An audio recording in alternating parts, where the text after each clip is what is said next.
महोदय, भारत के संविधान के अनुच्छेद 46 की मंशा थी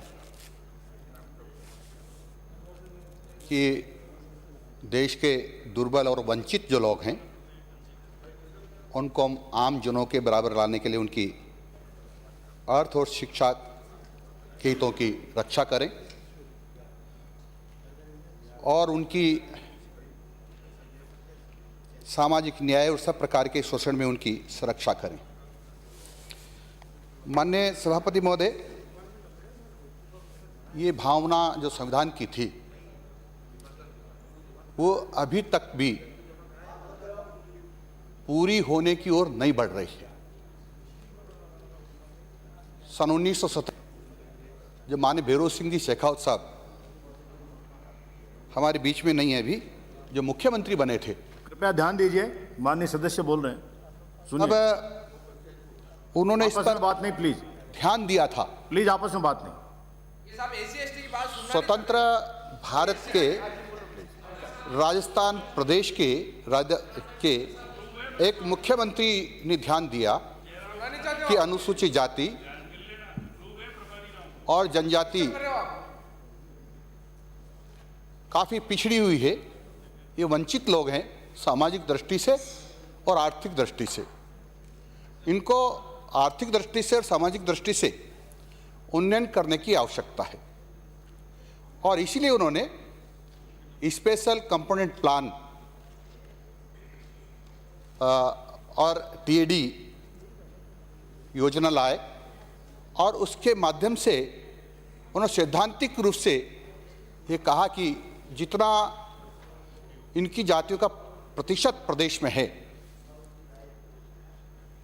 उतना बजट इनके उत्थान के लिए, इनके सर्वांगीण विकास के लिए खर्च होना चाहिए। माननीय सभापति महोदय, उन्होंने राज्य स्तर पर कमेटी बनाई, जिला स्तर पर कमेटी बनाई। माननीय भैरों सिंह जी शेखावत साहब जब तक मुख्यमंत्री रहे तब तक उनकी मीटिंग्स होती रही, उसके बाद ये बंद हो गई।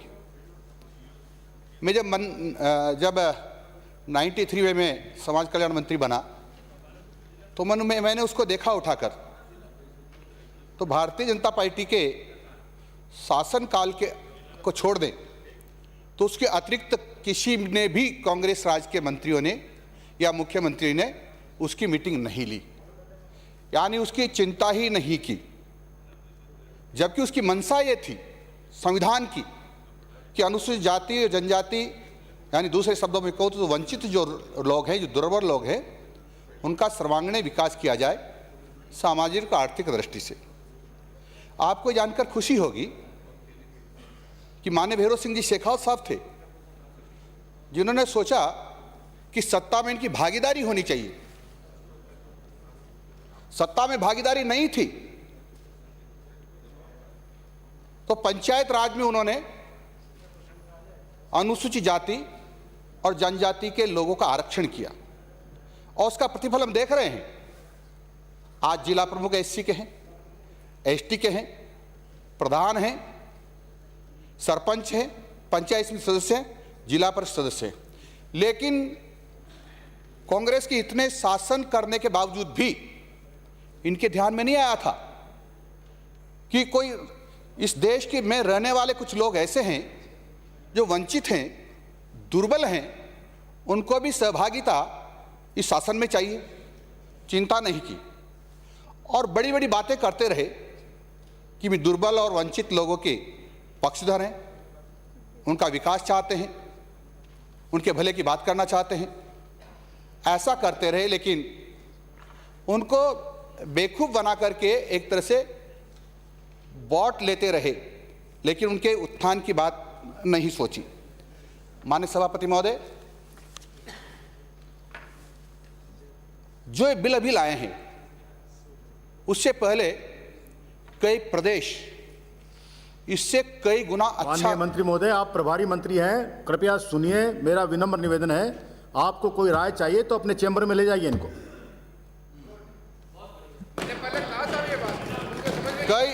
कई अच्छे बिल कई प्रदेश ला चुके हैं जिनका उल्लेख मेरे पहले वक्ताओं ने कर दिया है, उसमें मैं जाना नहीं चाहता हूं, और प्रभावी बिल लाए हैं। ये बिल जो अभी आया है ये प्रभावी नहीं है, केवल ये मैसेज देने के लिए कि हम आपका उत्थान करेंगे। यदि आपको उत्थान करना था तो बजट में प्रावधान क्यों नहीं किया? बजट में आपने प्रावधान किया धन का, राशि का 0.9%, हिस्सा कितना बनता है? 32%। और 32% की जगह आप 0.9% ला करके कहना चाहते हैं क्या आपका उत्थान करेंगे, हम आपका विकास करेंगे, आप जो वंचित रह गए उनको आगे बढ़ाएंगे? इससे साफ झलकता है कि आप अनुसूचित जाति और जनजाति के लोग को बेवकूफ समझते हो। अब हम पढ़े लिखे नहीं हैं, हम समझदार नहीं हैं, हम रोटी नहीं खाते हैं, हमारे दिमाग नहीं है, हम सब जानते हैं, पर ये धोखाधड़ी हमारे साथ हो रही है। और इसलिए हो रही है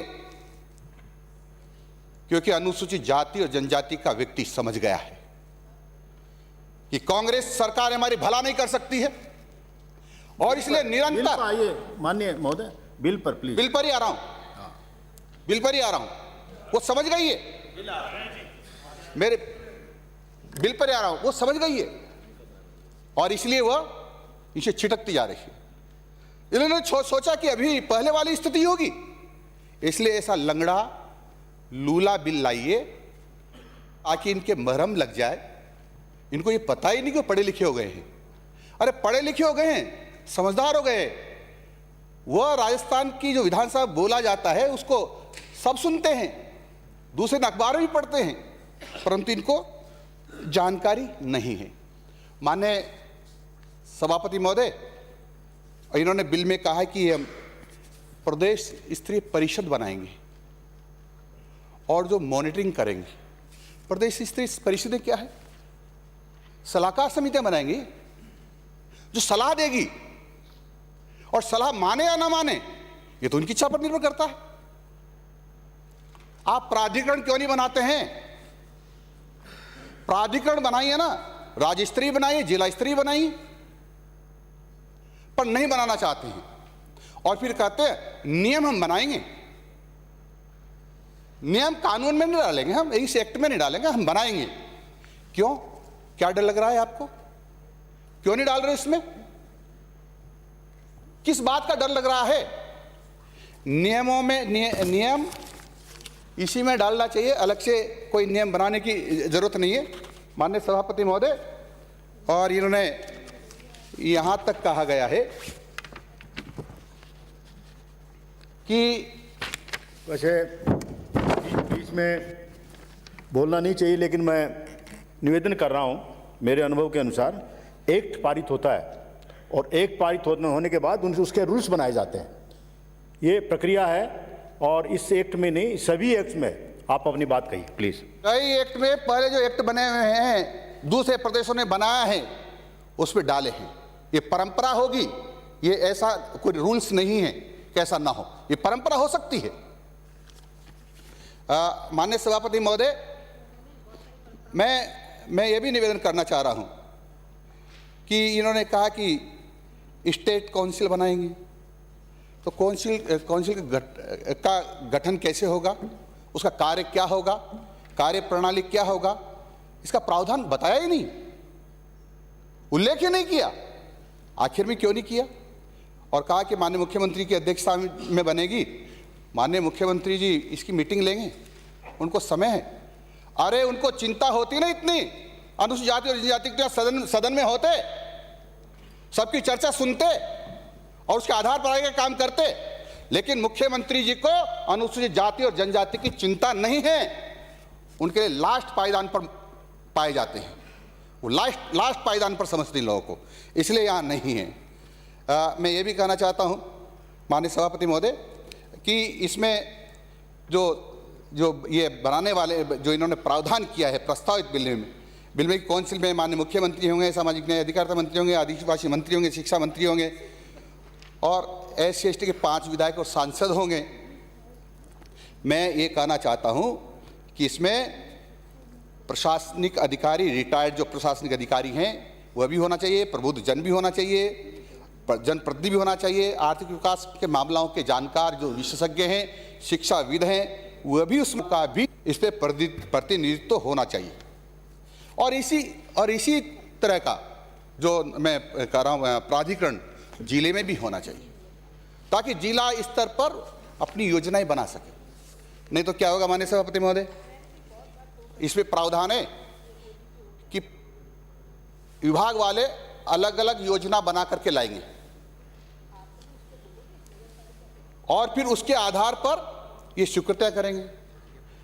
पता ही नहीं है कि कहां किस प्रकार का विकास चाहिए ये था, इसमें प्रावधान करना चाहिए था कि अनुसूचित जाति के जहां लोग ज्यादा रहते हैं उसका एक आदर्श गांव का नक्शा है जिसको मास्टर प्लान कर सकते हैं, बनाना चाहिए।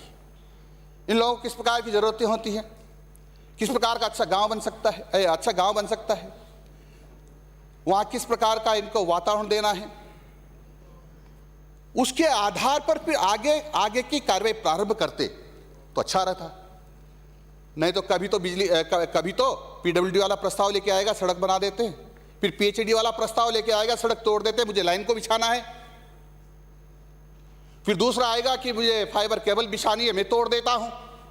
तो फिर अनुसूचित जाति का पैसा ऐसे बेकार होता रहेगा क्या? इसमें सीधा ये प्रावधान करना चाहिए था।